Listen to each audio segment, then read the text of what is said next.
I can walk away. They should be starting, right? I'm walking away. Okay, walk away. Where? Oh, it's by Larry. By Lair.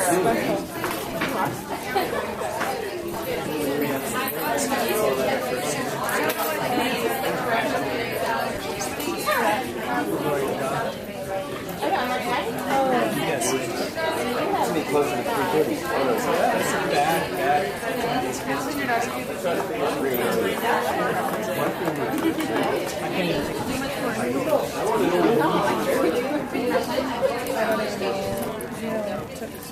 I'm still alive.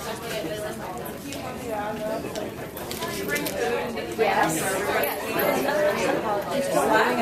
I only have enough.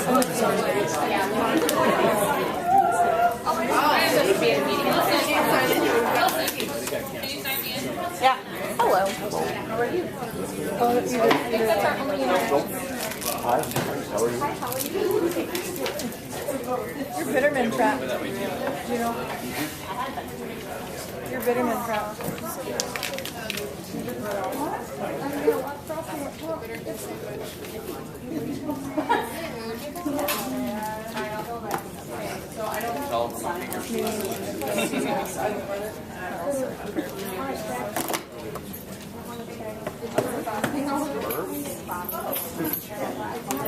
So, we can copy that. Heather. No one didn't know much. I want to make this copy. Oh, my gosh. Yeah. But mine's going to be really, really easy.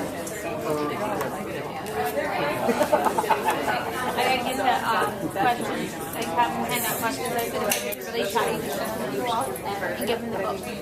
One Haley, I'm good. I have a really good. Mike was like really good. I don't know where we put my side. None of them were really participating yet on the call. And then third hour was amazing. I don't really like that hour because I'm not talking about somebody. too quick to draw. Oh, my daughter. Because you just were like,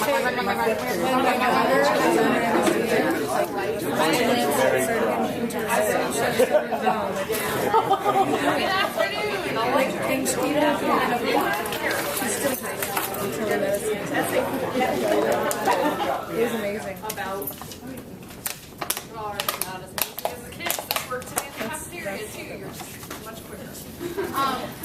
We're going to go ahead and get started. We're on track for a 3:15 starting time today. If you did not bring your assignment, but you have it up here of your success, then you're good. You've satisfied your assignment requirement for today. We've got two main things on the docket today. Heather's going to be presenting, and then we're going to move on to the success that you brought with you. But to lead us off, Mr. Young is going to lead us off in good things. Yes, if you haven't signed in yet, make sure that you do that. And also thanks to Heather Rakowski, who brought cookies. That's certainly a good thing. Gingerbread men were in the back. Well, not bigger. 2 claps for Heather. All right, we'll celebrate some good things here. I guess I'll lead off. We just finished another successful show at Grace Arts, in which I was in briefly, so that was a lot of fun. All right, 2 claps. Show your character, Filthy. Or Healy. Maybe later. Anybody have one they'd like to share? I will. Okay. The team leadership video, raise your hand if you've seen it. Spiraling, going viral. Oh my gosh, I had a kid say to me, I have to find out the name of that song because that's going to be our new team leadership song. And it was just so awesome to see how excited the kids in team leadership were about how they planned that as their class project and then implemented it. And you know, one of the things they learned in team leadership is making connections. And Carter, the student who video recorded, he's a high school student. I had a chance to talk with him in the office, and he said, you know, I didn't even go to this school as a middle school student. I did online school because this wasn't the same school back then as it is now. And he said from his perspective, he could feel it, he could see it, and he was very complimentary of our staff and our school. So pretty neat from his perspective. What was your favorite part of the video? So, you had a pick one. How well the kids did at articulating the different aspects. They were really well prepared. Yeah, it's great to hear that communication. 2 claps, please. Right. One of my students brought me a letter today that she wrote to Ellie Weissel, the guy that wrote Night, and he wrote her back. And he totally didn't even send her a form letter. He wrote her like a legit letter in response to what she wrote in. She had like told him how the book affected her and like why she connected with it and seemed connected with it. And he wrote like to her specifically and signed it. And I just thought, oh, so cool. That's absolutely fantastic. Yeah. I know he commands about $200,000 an hour to speak at the university. So for him to take that amount of time, that's pretty special. Yeah. Do you know any of the contents of that letter? I don't know what she wrote to him, but he wrote like, I can tell that you connected with the material that I had to write about, like the darkness of the material that I had to write about. So I think that she like talked about that being meaningful to her. 2 claps. We have maybe one more up here. Slav, do you have anything to share today? Like a good thing? Yes. Who are you sitting next to? Yeah, despite what happened last week, JC still had a good birthday, and it was my daughter's 14th birthday, and my cousin had a baby born, so good things still happen. Do you know the name? Elias, Jonathan, and Lara. Very nice. Thank you. 2 claps. Okay, I turn it over to whoever's next. Okay, I'm hoping there's 4 people per table, and you have a little clipped packet. Can each of you take one of those? I know you don't need more paperwork on your desk, but all 4 of them are different, so you'll each get a different one. Tell Larry my feelings about these companies. I'm presenting today because Ms. Bishop and Ms. Mulligan asked me to share some of the things that I learned about when I went to New York in October of this past year. I went for the purpose of presenting how to survive your first few years of being a teacher. I don't think many of us are so far away from that experience. We don't know that that's a difficult task. But I also had the opportunity to attend 4 other sessions, and I chose sessions that were about reading engagement because I don't think it's a strength of mine yet, and I wanted to try and get some more techniques that I could use. So what I'm going to offer you today are 3 things you could use in your classroom regardless of your content area to help your students become completely engaged in what you're doing, specifically when you're reading text. Don't think of it as anything other than just a tool you can pull out if you think it works or you think it's interesting. So the purpose for today is just to give you tools, help you get more creative, and put a smile on your face. So the first one is called speed dating, and my kids love it when I tell them that we're going to speed date because they just are geeky middle schoolers, and that's hilarious to them. And it's called speed dating.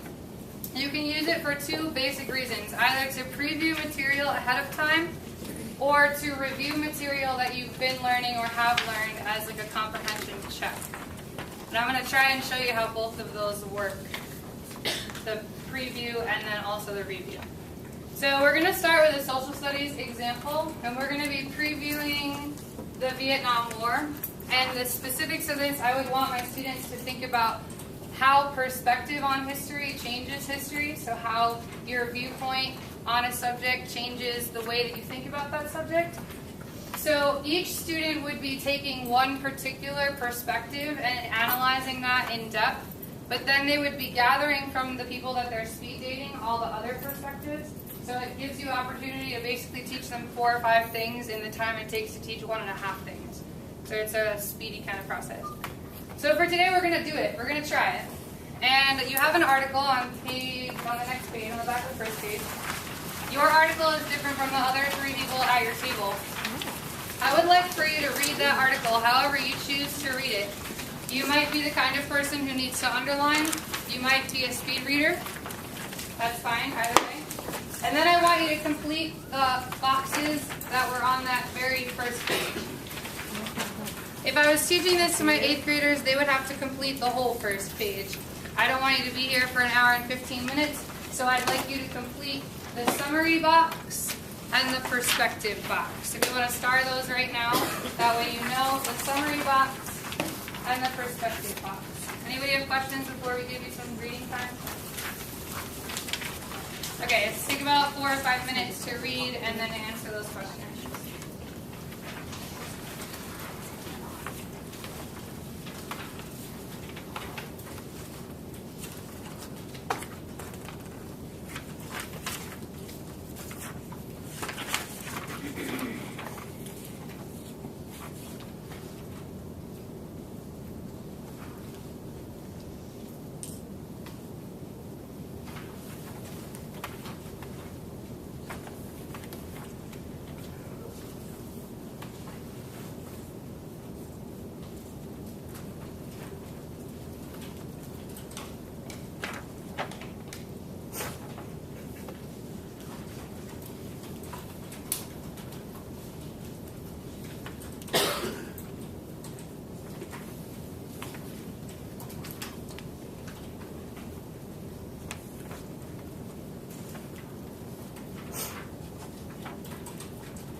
Questions at this point? Work only on summary and perspective for today.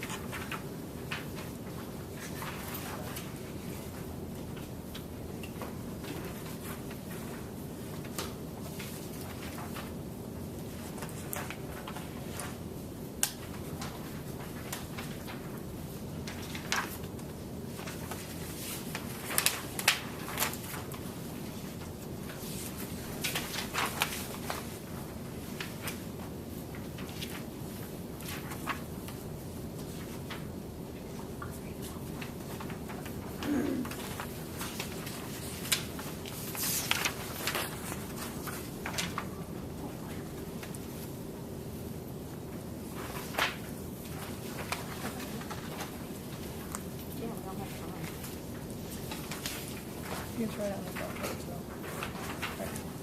Right here.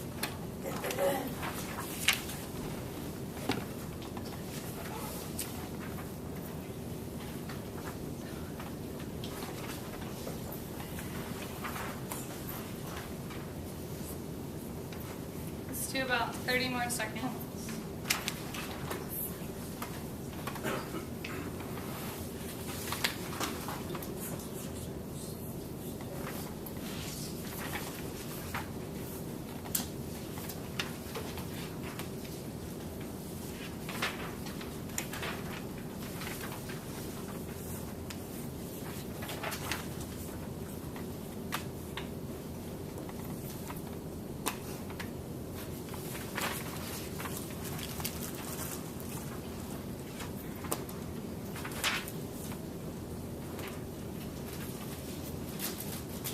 Raise your hand if you need a little bit more time. Okay, let's do a couple more seconds.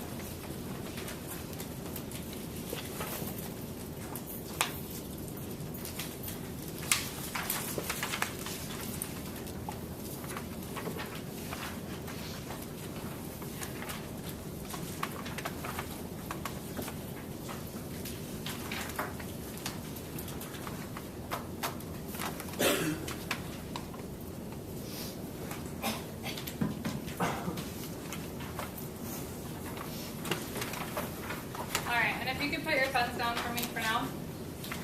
Usually what I like to do for my class is try to end the day with this, because I'll always have a couple of students who need to ask me a question after class about, like, for instance, perspective, and they might need like 2 more minutes to finish it later, or the very next day during while working class. It gives them a little bit more even time. There's maybe like 5 people in here right now who haven't quite gotten all the way down to the bottom box. But by the time they walk into class the next day, they know exactly where they're going to sit.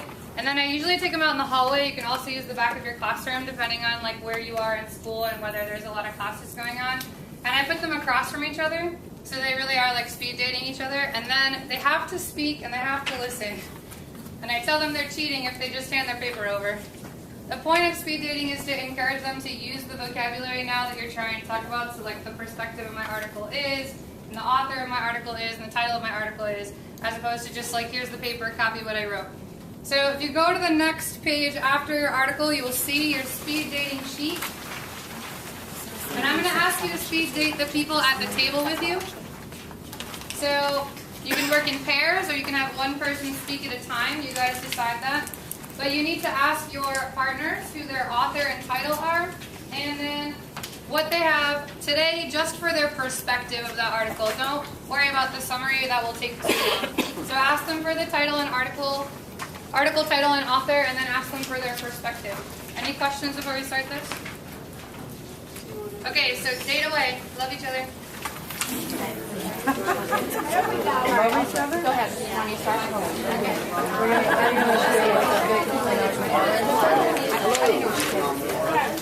I was thinking about I think it's just one of us at a time.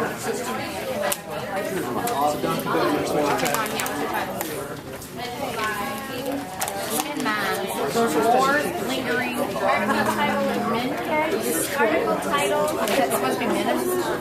Article title. There's a misspelled word in here, so I think that's supposed to be minutes. M-A-N-C-C. Or lingering lingerie. Lingerie. Lingering. Lingering minutes. Misspelled.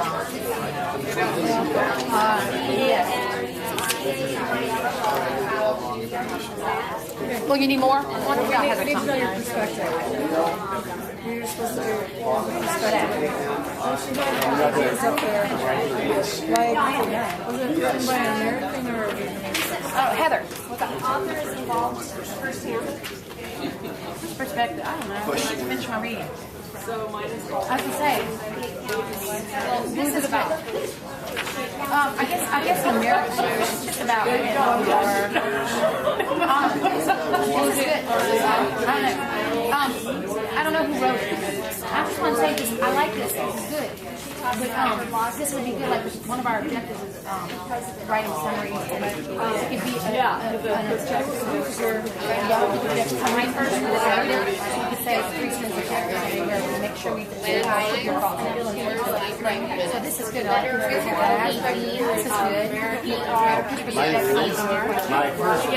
So I would think of this article because it covers like the bonds that are left in there and how the journalists have to deal with that afterwards. So it is written by an American from the outside looking in, but it's trying to be biased towards the victims of the conflict.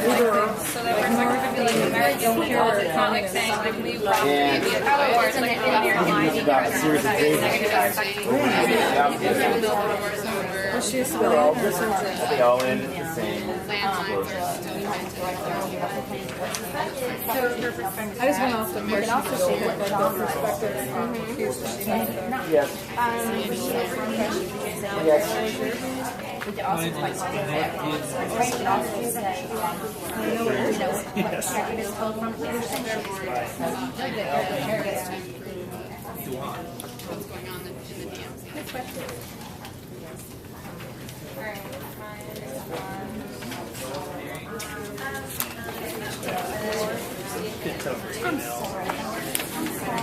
You're allowed to let smile when you're dancing. Mine is called Landmine or Menace.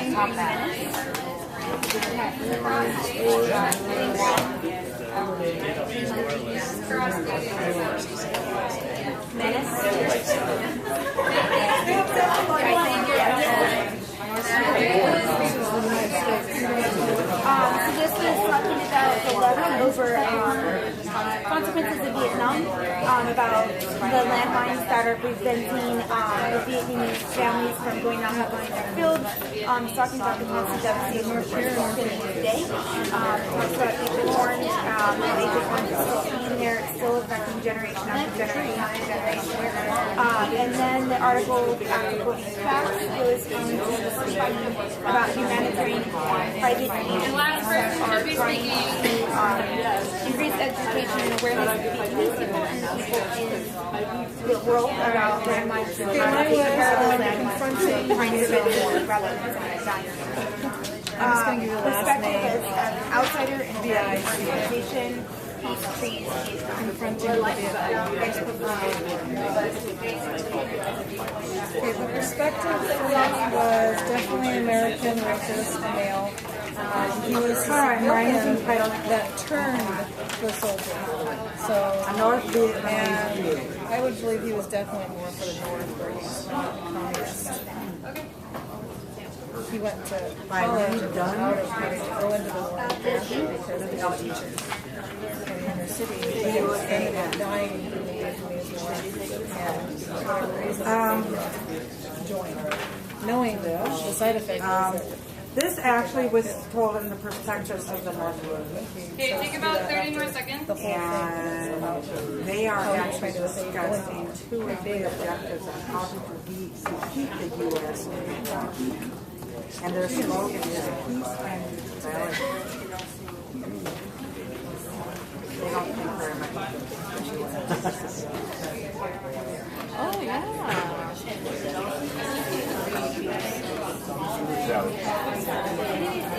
Alright, come back together with me.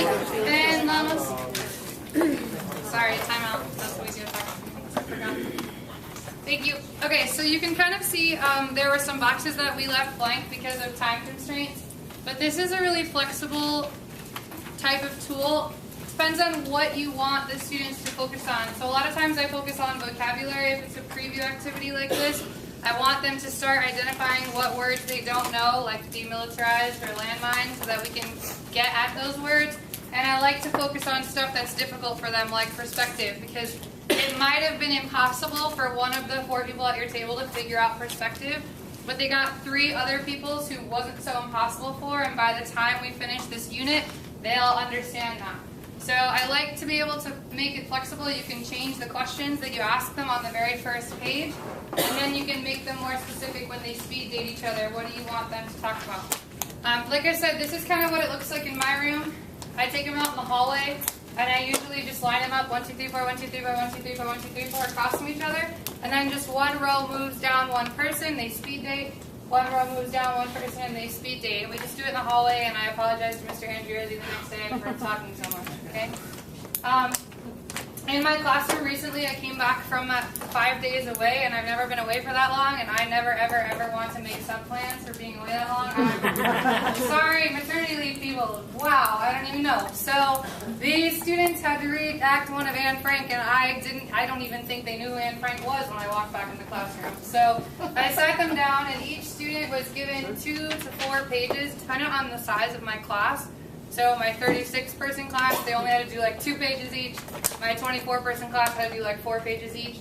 And they had to fill out these 2 pieces of paper. The one on the right, left, that's what I meant, left, is what they filled out on their own. They read their 2 pages, summarized it, identified quotations that were really important to them, and page numbers for those quotations. And then when they speed dated, they got the entirety of the act from beginning to end. And that was their study guide for their first Act 1 exam. They didn't get a study guide for Act 2, but they got one for Act 1 because I wasn't there with them. So at the very least, tried to catch as many kids' comprehension errors as possible by having them work with each other. And this is what it looks like. There's Trevor being adorable. So yeah, so it really does work, I promise. I've done it in my classroom now twice, and it's fun. They know what it is now, so now they know how to do it. Yes? It is kind of scary looking. Was so intense and on target, and when you really listen, it was like they were paying attention, locked in, dating that person across from you. Asking them questions and having a meaningful dialogue about the content. Yeah, it's fun. It's fun to watch them get excited about it. So, and at the very least, it gets them out of their chairs. So, rock on for that. The second activity we're going to do today is called musical chairs. And again, this can be used as a preview for material or practicing or reviewing something you've just taught them. And again, it's about getting them out of their seats and giving you some sort of creative, fun lesson to plan. So, for example, to preview Night or preview a novel where you have a lot of figurative language or quotations that are going to tell you a lot in a short amount of time, I'm going to have each student have an opportunity to see and analyze 5 to 7 quotes in a very, very active way and make them dig into those quotes before they ever get the book in their hands. So for example, I would cut out these 4, probably more like 12 quotes and scatter them on the desks around the room. And then each student is going to sit down at that quote with some questions to answer. Like, what do you think the narrator is like? Or what is the narrator's family like? Or where is he coming from? What are some attributes we can say about him? This is Ellie in the first chapter of Night. This is actually from the first 6 pages of Night. But we know, like, from this first quote that Ellie is someone who believes in his faith. Okay? Or if we don't know what profoundly means, we know right away we don't know what profoundly means, and we have to look it up later. We know that his father is not emotional. He's unsentimental, so we can see what life is like at home for Ellie. We can see that he's asking himself tough questions, like why do I live and why do I breathe? He's the kind of kid at 12 years old who wants to know the answers to those things. That tells you something about the kind of person he is, that he would be willing to ask that question at 12. That he wants to sit down with someone and understand why they're grieving. So without ever handing Night to them, without them seeing the front cover, or trying to get through the first 3 pages, which is like super Jewish, they actually get to see what Ellie is like and recognize him as someone that's just like them. And that's really important for me when I teach Night, that they know that Ellie is 14 and that he's their age, he's a part of their world. So this is like an opportunity for them to get at lots of different quotes in an active way, and they don't even know they're learning because they just think that they're getting up out of their seats to music and sitting back down again. Oh, okay, so this is the part I'm scared about. I'm sorry. I was trying to make this presentation as useful as possible for all of you, not just for my department. So I asked for some help, and I got some help, and we're going to try to do this with math. And we're going to try to do it with drawing pictures in math and story problems. Okay? So go to the page that says similar figures in your packet, and have a little faith in me. Please, I need it. So this would be more of like a practice instead of a preview. I don't know that I would want them to just try to do this on their own, but you can practice something you already taught. So we're going to do the first one together like I'm teaching a lesson, except I'm not, because sorry. So at the top of the page, there's a blank space. I'd like you to write the definition of a proportion. Hopefully this is the right definition. A proportion is an equation that sets to, I think that's will say ratios. So if I was on the smartboard, I'd cross that out. Yes. Ratios, aka fractions, equal to each other. So I'm on a Holocaust kick. Rations are a big thing in my world right now.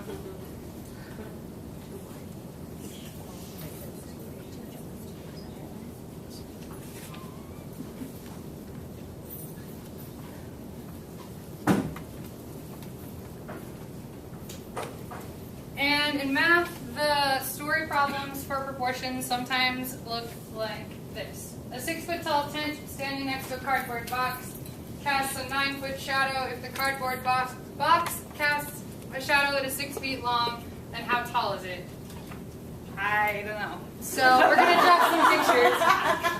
Figure number 1 and figure number 2 are going to be your two shapes. So what will figure number 1 look something like? A tent. Ms. Bitterman says a tent. What will figure number 2 look like? A box. So let's try a tent. Let's draw it on our papers under figure 1. I'm confused. Don't judge my artwork. I'm trying to teach math right now. It's hard enough as it is. And how tall was our tent? 6 feet. 6 feet. And how tall is its shadow? How long is its shadow? 9 feet. So it should say 6 feet tall and 9 feet long, this beautiful shadow of ours. Where's the shadow?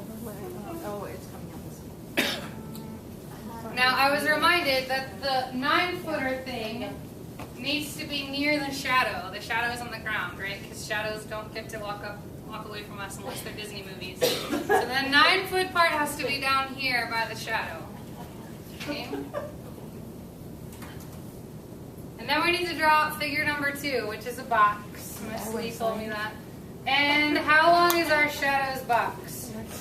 Our box's shadow. Let me speak English properly first. 6 feet. So our shadow for our box is 6 feet. And we don't know how tall it is. That's what we're trying to figure out. I know. It's difficult. Math scares me a little bit. But I did kind of remember this one. I kind of remember this. So the last thing we have to do after we've drawn the pictures, figure 1 and figure 2, is create our proportion.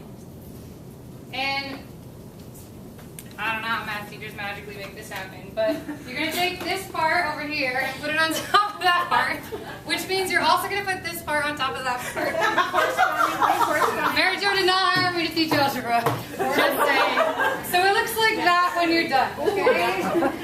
Oh my god, that's scary. Somebody smarter than me can figure out how to express that to children. 6 is to 9 is X is to 6. Thank you. Beautiful. I'm literally using this for my 8th graders to Okay. They know that I was nervous about teaching math today, so you can use it against me. It's fine. Okay, show off. I think it's a trick question. I think it depends on where the sun is. Depends what All type right. of box it is. Moving box. On the table in front of you, in front of each chair, is a problem that looks like this. It's got funky scissor cutting on it. Oh my word. Put that face up in front of you, but don't do anything else to it. Don't read it. Don't tell it you love it. Just put it face up in front of you. I'll be leaving here feeling mighty dumb. And if you feel like you are not going to know how to do this when we change places, raise your hand for me right now. If you feel like you're going to be lost. I am so lost. Okay, cool. I need some math volunteers. So, Ms. Schaffner is going to go with Mr. Larson. You're going to musical chair with him. Ms. Lee's going to go musical chair with Ms. Smith. Who else was nervous? Who was nervous? I'm so nervous. Okay, Ms. Waller, you're going to be with Ms. Civic over there. Who Yeah. else was nervous? I think Ms. Chopin was nervous. Read Can you slower. go with her? Oh, yeah. And when Mr. Bitterman, can you go with Diane? Okay, cool. Hold on, we're not going anywhere because I didn't turn the music out yet. Pause for me for a second. He said the answer was 4. Oh, the butterfly. Okay, Lauren. I don't know. Thank you, Ms. Walden. Time out. Thank you. Okay, so hopefully if you were super nervous about number 2, you now have a math friend. I'm going to put some music on. I hope that it's going to be loud enough. I forgot to bring a boombox today. But I'm going to put some music on. You're going to leave the problem at the table. Leave the problem at the table. Do not take the problem with you. Just take the packet and a writing utensil, and you're going to find a new seat and sit in it when the music stops. You ready? Ready? Okay, let's try this. Let's leave that. I mean, I got this, but I'm going, I got this next part, and I went, huh? I don't hear any music. Oh, I'm in front of you. It's a good song. Someone knows how to start. Running into you. Are we good? There we go.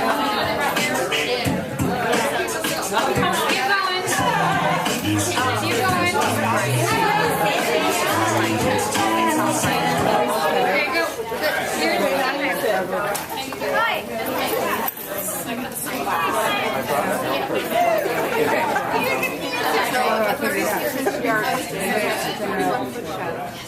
Okay, read the problem and try to draw the figures and create the proportions. And it casts a shadow. It's 21 feet. That's a long shadow. So your shadow's on the ground. 21 feet. Even you, Mr. Larson. I think we probably can change it. I guess not. Just 21 feet. How tall is a building? So now you want to know how tall it is. We don't know how tall it is. So then you just put a variable there. And then eventually you would have, yeah, you would, or Okay, about 30 more seconds. No, more time? Okay. Start to draw long. or, 1 more minute. okay, this is your proportion. You're fine. You're fine. That's what you want. That is exactly what you want there. You don't actually want no, you cross multiply. So what that means is like you multiply all x.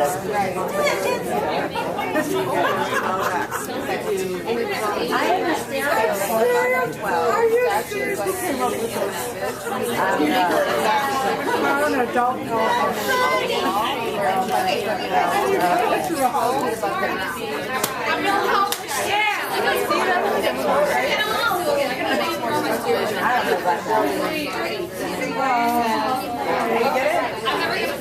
If you want to give me those big numbers,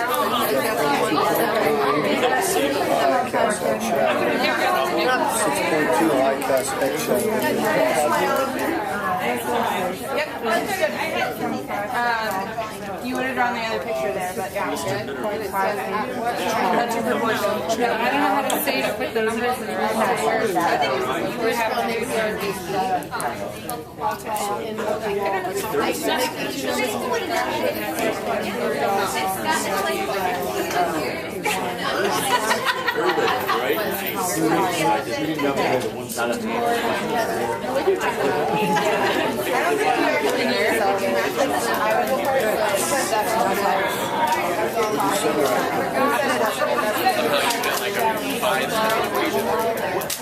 Birding, drawing pictures.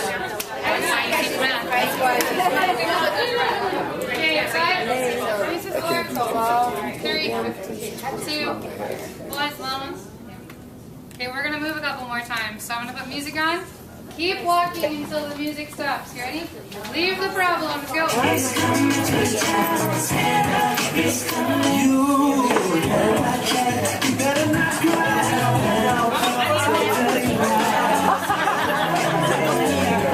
I'm shopping for without decimals this time.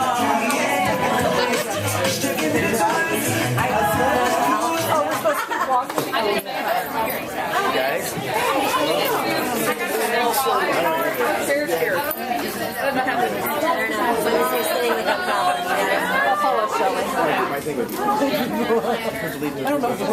I believe in her, Miss Lee. This just says to be patient. They got a name, number. Draw your flag. I would first identify your two figures. Okay, so you got your 2 figures. We had the same one. Good. Okay. Do your work. He's like, oh good, I'll just walk. So, I would actually draw the woman in this one. Because you'll have more freedom. So, how tall is it? 49, 42.9. So basically label everything. had a note too. Here's my outfit. And then had decimals in it so that I came up with an ish. Because I teach computers. The flagpole. Good. Draw a shadow.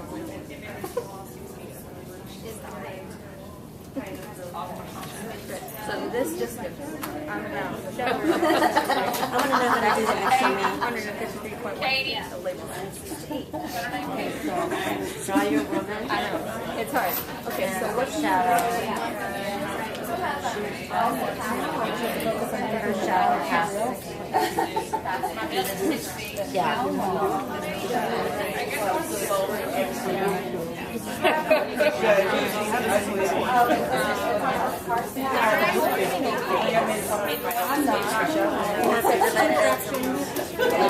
it's two shadows. Like the 6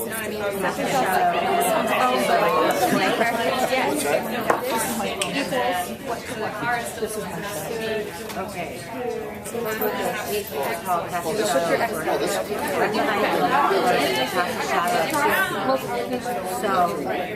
you're going to multiply Yeah. Multiply. and then you're going to multiply these together. I don't know why they did that. So that's 4. You divided by 4? See, I started this one. I have no idea what the first thing is. I'm gonna keep drawing. So His drawing. multiply would be 4x.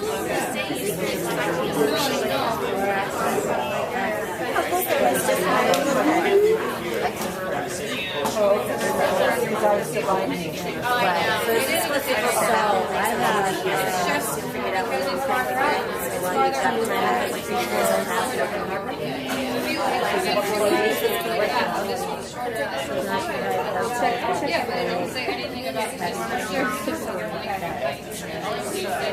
it's not asking for that. Okay.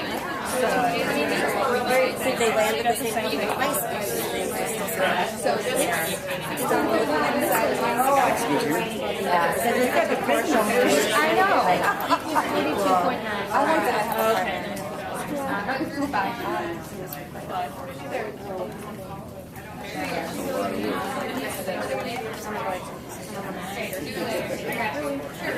I want 4, 8.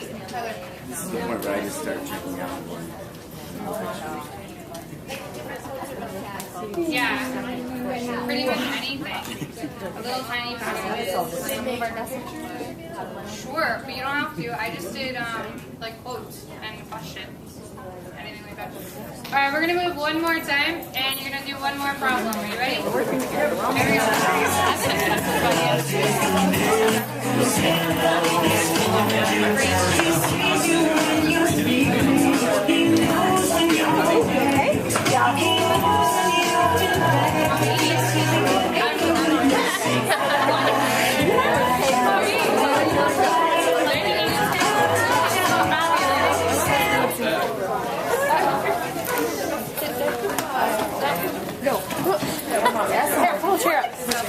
Sit here. Oh my god, this is another card. 15 might go off the ground. Will it go do math over here? We can share. No, I'm sharing with her. I didn't do this one. Oh,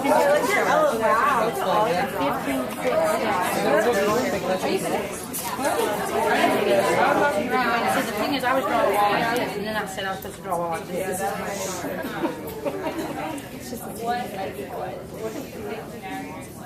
We can't go?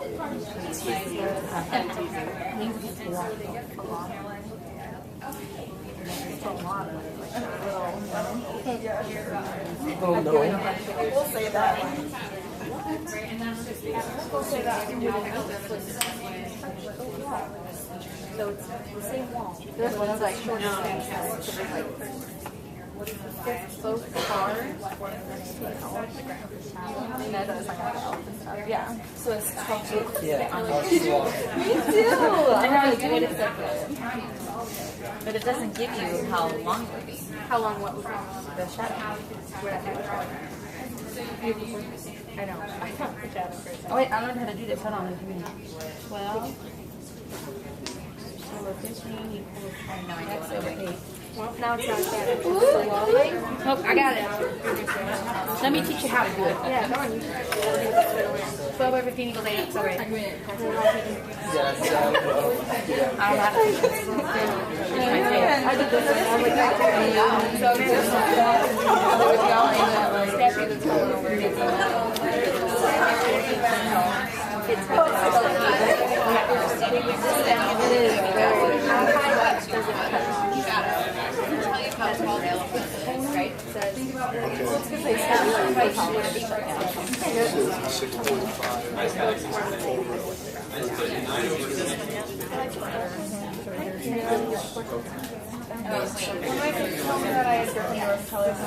You do.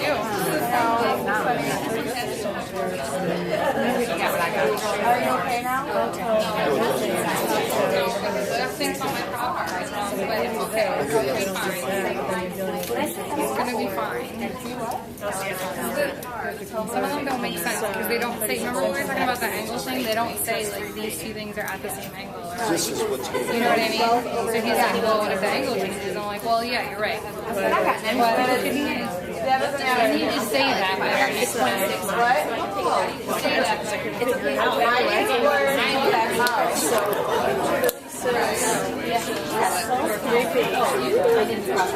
Oh my God. I'm showing people how to do it. The math teacher. I'm being patient. I'm showing the math teacher how to do it. Look at this. Yeah.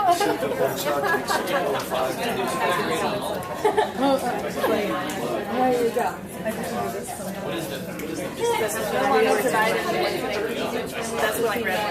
I'll get my calculator. It goes in 6. All right, Thomas. Time up. Whatever you want to do. Okay, thank you very much. If you are not seated comfortably, like you're helping somebody, you can find a chair nearby you. There was a question from someone in the social studies department about how to like transfer this to other departments. I know we got sucked into the math thing, but keep in mind that the questions, which here are really just labeled, the questions you ask on this sheet are the things that you want your students to get at. So for here, for example, it would be taking a story problem and pulling the data out and being able to see the visual picture of what that story problem is trying to get across to you. So it's asking you for the figure, and then the proportion. When I do it with Nate, I would ask like, what kind of person is your narrator? And then for like key vocab words, because there are usually 2 things that I care about them knowing. If you are reading a speech, you might ask like, what's this person's bias? Or what is the point they're trying to get across? The question that you ask at the top of the page is what the students are going to pull out of the little tiny snapshot that they hit. Does that make sense? Okay. I want to do one more strategy, and this one is probably familiar to people in the English department because it's on our list of like suggested strategies. But I absolutely love this, and I want you to go to the very, very, very last page. This is a segue to Ms. Ganfletter's section of today's meeting. And I found this article online. You may have read it on Facebook. It is about being untruthful about our teaching. It's called Why I Lie About My Teaching. And I think it's kind of important to me because I believe in being very truthful about your teaching, even when you're not happy about your teaching. Because I don't think it's valuable to us as peers if we always pretend like everything is going wrong, or we always pretend like everything is going right. I think honesty is the only way that we improve. So I'm going to ask us to try interruptive reading. Here's how it works. First of all, everyone has to smile. And you either have to giggle or chuckle. Quiet over here. This is the quiet section. And you have to trust, first of all, that we're all going to be allowed to interrupt each other. How many of you interrupted one other person at least once today? Yay! Okay, great. You're good at it. So we're going to interrupt each other on purpose, but we're not going to be mean about it because we're going to trust that we're going to be kind to each other. And I always tell this to my students, you have 2 ears and 1 mouth, so you have to use your ears twice as well as you use your mouth. If you start to interrupt Ms. Powell while she's reading, and Mr. Bitterman also interrupts her, just stop, let him go. You can interrupt him in a few seconds. You'll have time to interrupt him all you want to. Let's try it. I've never done it with teachers. Teachers, I don't know what's going to happen. Students love this stuff because they just get to interrupt each other, and that's fantastic. But hopefully it will work for us too. Make sure that you are focusing in this article on why it is important for us to be truthful with each other about our teaching, especially the good things and the bad. I'll begin, and you can feel free to interrupt me whenever you like. I Lie About My Teaching by Ben Oren, high school teacher. I liked Devin. We were all first and second year teachers in that seminar. Who was first and second year teacher? Excuse me? Who was first and second year teacher? Do you have all the names of them? No, you're not interrupting my questions. Thank you.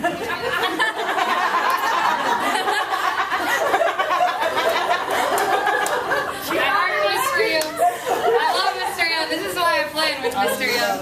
We're going to interrupt each other by reading what's on the page. Thanks, Mr. Young. I did hear somebody start with tears. That was beautiful. I love it. Yeah. We all followed number 2. I like that. That was good. Okay, I'm going to start from the beginning of it. I liked Devin. We were all first and second year teachers in that seminar.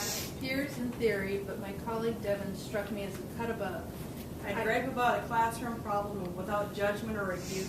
He'd outline a thoughtful, inventive solution. As if my blundering incompetence was perhaps a matter of personal taste, and he didn't wish to impose his own sensibilities. When it fell upon us each to share a 4-minute video of our teaching, I looked forward to Devin's. I expected a model classroom, his students as pious and well-behaved as churchgoers. Instead, the first half of Devin's 4-minute clip showed him fiddling with an overhead projector. In the second half, he was trotting blandly through homework corrections. The kids rocked side to side, listless. For all his genuine wisdom, Devin looked a little green, a little lost. He looked in short like me. Teachers self-promote, in that we're no different than everyone else, proudly framing our breakthroughs, Hiding our blunders in locked drawers. Forever perfecting our oral resumes. This isn't all bad. A little positivity is healthy. But sometimes the classrooms we describe bear little resemblance to the classrooms where we actually teach, and that gap serves no one.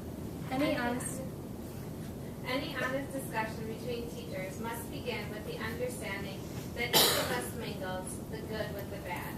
One student may experience the epiphany of a lifetime, while her neighbor drifts quietly off to sleep. In the classroom, it's never pure gold or pure tin. We're all muddled alloys. I taught once alongside a first-year teacher, Lauren. Who didn't grasp this. As a result, she compared herself unfavorably to everyone else. Every Friday when we adjourn to the bar down the street.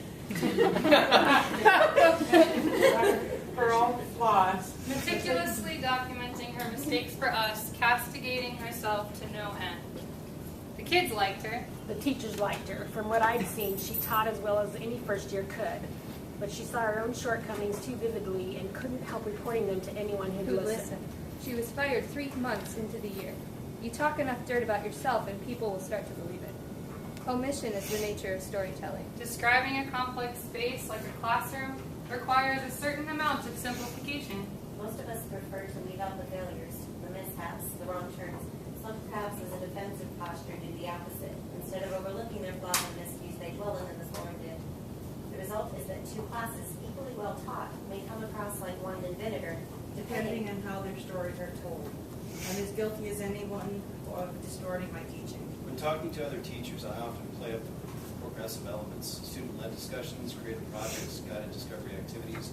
I'm almost through this minor inconvenient fact that my pedagogy is, at its core, deeply traditional. I let my walk and my talk drift apart. Not only does this thwart other teachers in their attempts to honestly evaluate my approach, but it blocks my own self-evaluation. I can't grow properly unless I see my own work with eyes that are sympathetic, but clear and unyielding. It is It's no no easy easy task for teachers, but I think we owe it to ourselves, if to no one else, to tell the most honest stories that we can. I'll only advance as a teacher and offer something of value to those around me if I'm able to say what I do. Beautiful. Okay, I'm turning it over. I would like my clips back at the end today after Miss Kim's up. My clips. They're keys in a drawer. Yeah, I guess we should go back to the page. Thanks, Mr. Young. Thanks, Heather. Good job. Thank you for your help. Thank you, Heather.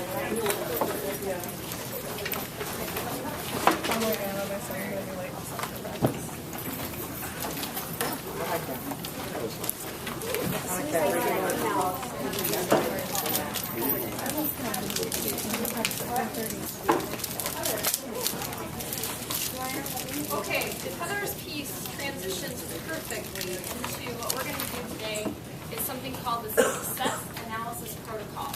I emailed you in advance asking for you to be thinking about one, a success you've had this school year in your role as a teacher. Two, come to today's meeting being able to describe that success in detail. Raise your hand if you have your success on paper with you today. And raise your hand if you have it, you've thought about it, but you forgot to bring it. Well, I'll send it to you, but. Or you send it to me, or you already wrote it up, but you just don't have it in front of you right now. Can I use my phone? Sure. Mine's in the room somewhere. Mine's my phone. Okay, for those of you who did not email it to me or bring it, I hope that you have an idea. And I touched in it with a few of you. How many of you thought, just think to yourself for a minute, how hard was this to think of a success? Okay, on a scale of 1 to 5, I'm going to ask you to be vulnerable here, okay? If this was extremely hard for you, you're going to hold up a 5. If this was pretty easy, you're going to hold up a 1. Okay, and a scale of 2, 3, 4 in between. So we said 1 was what? Easy. Easy. A 5 was hard. On the count of 3, show me. 1, 2, 3. Thank you, everyone, for being vulnerable. As I look around the room, all different arrangements, okay? Sometimes it's not easy in our teaching and our jobs as educators to see that success, especially this time of year. This is a hard time of year working out of middle school with our age group. So this is why we're going to take a look at our successes. Because some of you were really quick at coming up with success. Some of us, not so easy. Sometimes it's easy for others to see our successes. Shirley Clark, do you have a success? I was thinking of you. Do you need one? I do need one because I really could not think of one. Interact. Oh, does anyone else not have a success on the tip of their tongue to be ready for our activity tonight? I shared one with you before. Me? Yeah. Me? Yours could be Melissa Civic. Oh, in today's meet. Okay. Okay. Anybody else not have theirs? So hopefully I've modified what to do when kids come without their homework to class. Okay, we're ready to roll. Let me take a look at another slide here. Okay, so a success is something that is proved to be highly effective at achieving an outcome. If you were to come today with your success and be able to describe it and be asking yourself what made this experience so different from others that you've had. Here's what we're going to do. I'm going to assign you in groups of 3, and when I think that's the first step I'm going to do. I'm going to call your name. We've got 13 groups. I'm going to need you to take the sheet that's in the middle of your table. You are going to be sharing your successes today, but they're going to be in small groups. Let's just take 1 minute, 1 to 2 minutes, and I want you to summarize your success on this top part of your paper in 1 sentence or 2. Go.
going to be the group that you've been assigned to. Knapp, this is number one, group number one. Knapp, Klusner, Wilco. Remember number one. Group number two, King, Fleischman, Bay. Group number three, Elwell, Heckel, Mayfield. Group number four, Heller, Smith, Waldo. Group five, Leicester, Cypress, Lindsay Bitterman. Group six, Lee, Lamacki, Rakowski. Group seven, Thomas, Olson, Weber. Group eight, Chopin, Schaffner, Conan. Group nine, Wilson, Andriozzi, Edgerton.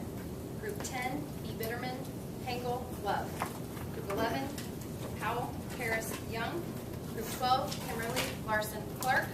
Group 13, Wakari, Civic, and Bishop. Anyone I did not involve?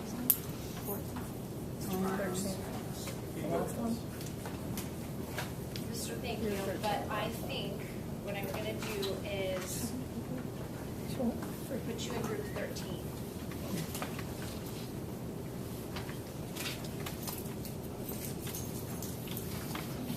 Okay. I want you to take your paper, a writing utensil, yourself. You're going to match up with the people with the same number assigned to you. And if you sit at a table, that's fine. If you're not, if we pull up your three chairs in this area or the area over there, that's okay, because you just need to be able to have a different conversation with those two other people in your group. Go. 4, 13, 5, 13, 4 right here. You're 7, right? Yeah. Very good. You gotcha. 13. Gina, 13. I think I'm 13.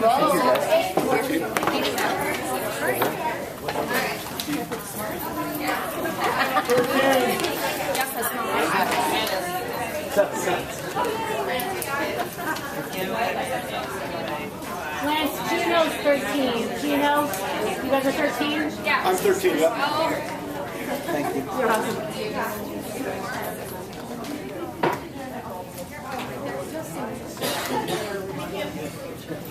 Okay, we're in our triads.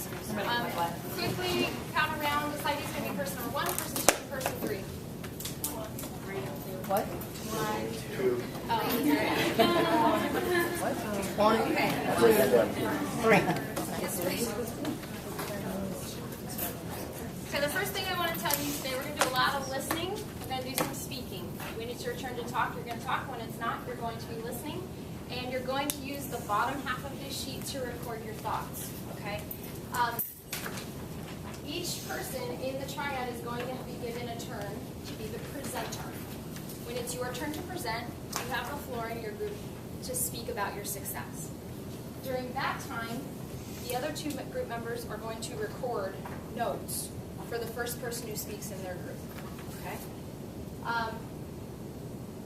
When it's not your turn to be the presenter, it's very important that you do not talk, do not ask questions, do not interrupt, just simply listen.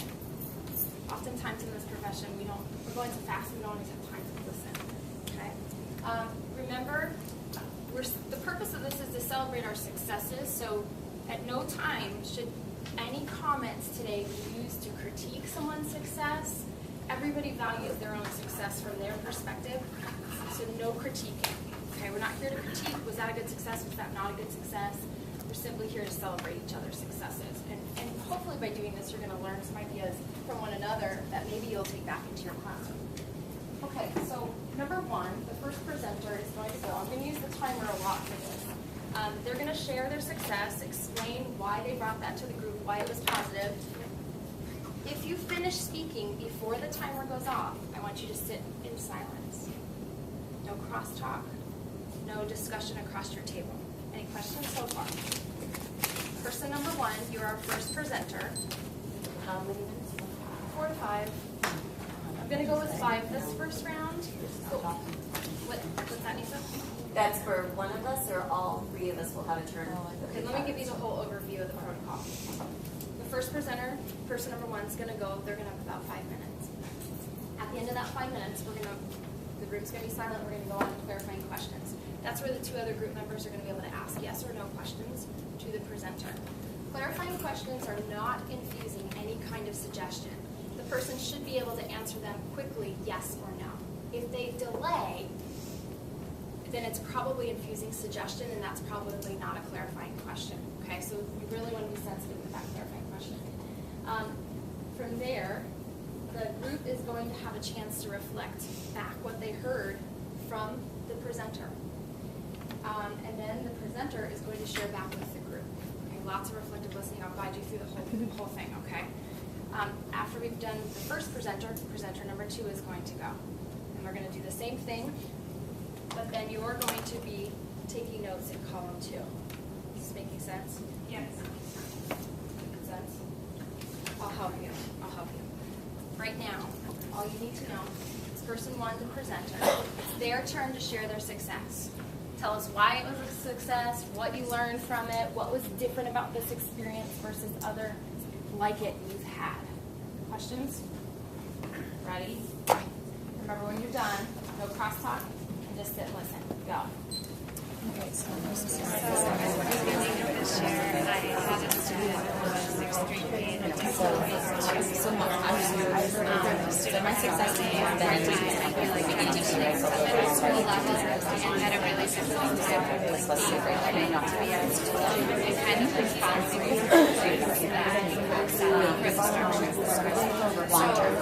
So I was really worried about certain practicing a great deal of progress.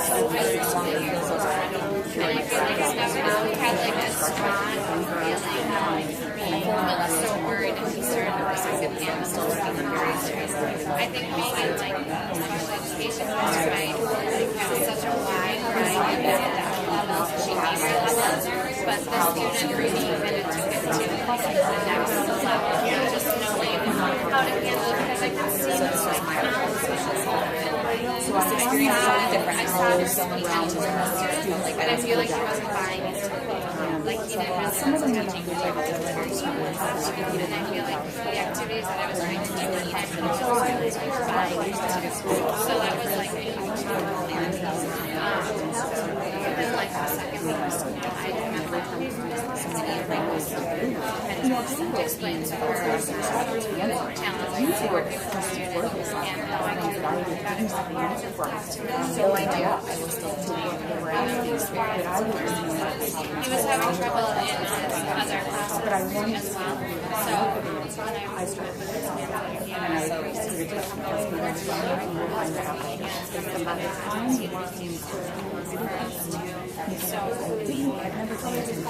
So I decided we were doing behavior contact. once I did stuff, we were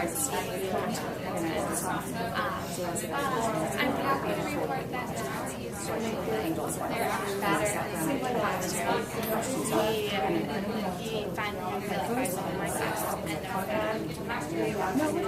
I'm really here for him. I'm there to support him in whatever ways that I can. He's able to see the importance of school more often, and I see that he's really wanting to like please his teachers.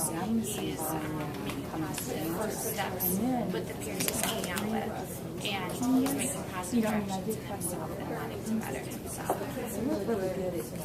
So I feel like there's a couple things that helped the student go in the right direction. One of them I said was knowing that his teachers are here for him and aren't going to give up on him. And then I think a second thing that helped is he basically was on such a strict discipline plan. He knew that he needed to change his behaviors or wouldn't be at school. So he really made turn his behaviors around. And then I think that his turn is mature enough and has that want to make something.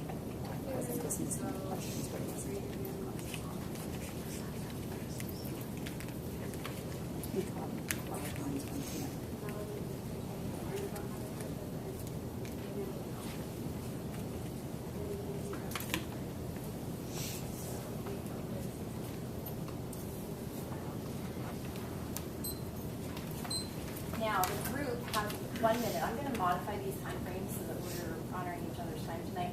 I'm going to give you about 30 seconds. If you have a question to ask the presenter for clarification purposes, they should be able to answer it yes or no. Do that now. If they're not, sit in silence. Go.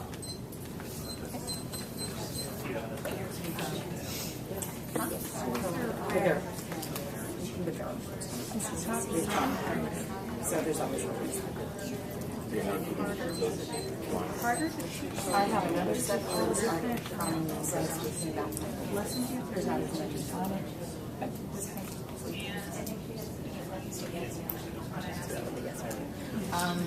Yes. No, but not Yeah. Actually, wasn't using the research because I was No, Melissa, prior to. Yes, in the sense that as we did the teacher here, it was a questions pattern. Oh, yeah. And now, we still have some rough days, of course. Cool. It was constant with the students in the class today. What can I do to get as much more Okay, next we're on the presenter group reflection. So this is a chance where the two people who are actively listening are now going to have a chance to use the reflective listening skills and share what they heard from the presenter. I'm going to give us 5 minutes to do this. The presenter should not talk during this time. The presenter should just be listening. Go.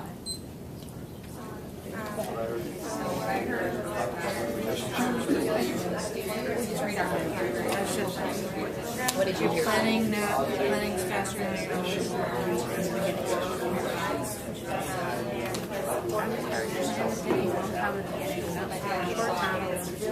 working with your team more, you feel more confident and comfortable, and you realize that you kind of know the concept a little bit better, and you still need to grow and feel more confident. That kind of works so much and now you feel more confident in the answers. I had a lot more too, but I didn't know the words in that kind of made me feel, you know, just talking about different age groups.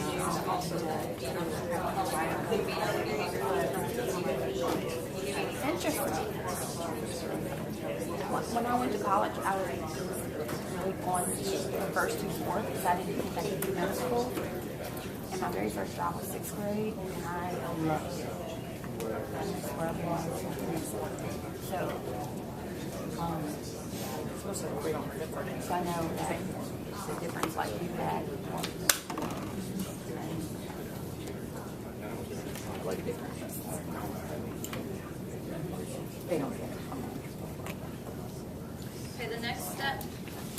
The presenter gets to reflect back to the group about what made this so successful. So the presenter now has a chance to comment back to the group about their thoughts. 2 minutes, go. My success. These reflections are my best. These are above and beyond questions. I chose this and this is something I'd like to college with. Yes, teachers and these realize that not every day is going to be as easy for everyone still. So I'm happy to see that. I really do feel like this attitude is changing. It's not like they're all working right, but I'm just proud of the changes you have. You know, this has been so you know,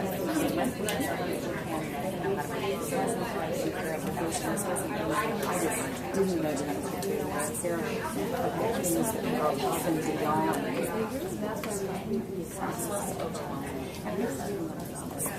You know. All right, nice job. Y'all are getting this down. Okay, next, person number 2 is going to be the presenter. They're going to have a few minutes to share their success with the group. The group members who are listening are now going to take notes in column 2 on your sheet. Ready to find column 2 where it says presenter 2 notes? All right, are we ready? Person number 2, you have about 3 minutes to share your success. When they're done, sit and wait in silence, please. Go. My success this year has been making myself available to students. In the past, I've always been available at school. This year's been different. So schedule class lunchtime is at school. I'm not going I'm not here before school. Also because I have some students with different lunch times, even quick helps aren't available. I've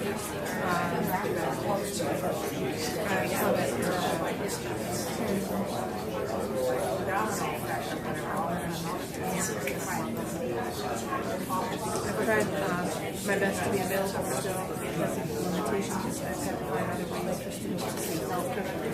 Several of my students allow students to email me questions, which I try to check the answer frequently.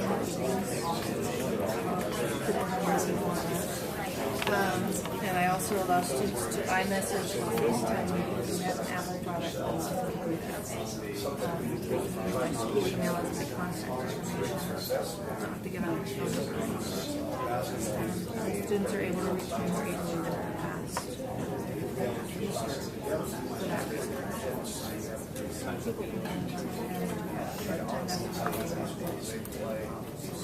it's my best to make myself available to them, whether it's more successful. You'll have 5 hours, and then 5 minutes or 3 minutes, 2 minutes, you can go. I think what we tried to do, I don't remember how Mississippi came up. We explained to people pretty fair teams and pretty equal so that, say for example, you don't have Kobe Bryant playing against the kids in the soccer basketball. So one needs to be well comparison.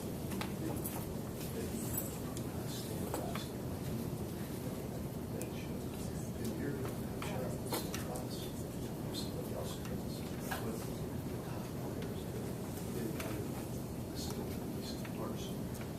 If you think there's a class, you should be somebody who goes here with someone that is part of this research. And it should go down even also. If all people know basketball is, you know what basketball is, you should know. And it's not going to be honest, a lot of people can assess your own skill level so that when you're on the court playing, you're playing with people with skill. We have all sides. We're going to transition into clarifying